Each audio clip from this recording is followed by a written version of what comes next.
उपमुख्यमंत्री देवेंद्र फडणवीस यांनी पुण्यात संत तुकाराम महाराजांच्या आणि संत ज्ञानेश्वर महाराजांच्या पालखीचे दर्शन घेतले आहे।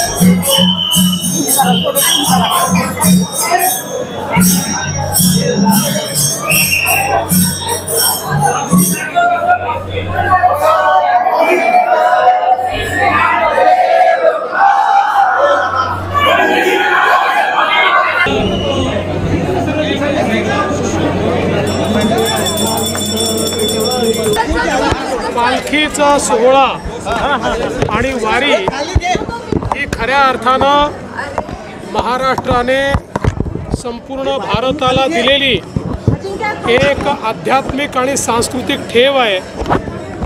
आणि गेली अनेक शतकं वारी अशाच प्रकारे चाललेली आहे।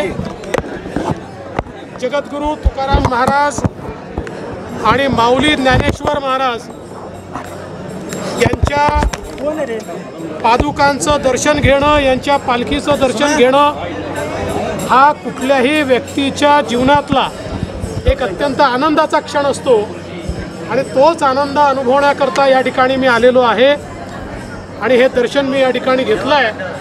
मला अतिशय आनंद आहे आणि मला विश्वास आहे की जोपर्यंत आमची वारीची परंपरा आहे तोपर्यंत भागवत धर्माची पताका अशीच लहरत राहील आणि जोपर्यंत चंद्र आणि सूर्य आहे तोपर्यंत वारीची परंपरा ही अखंडित राहील।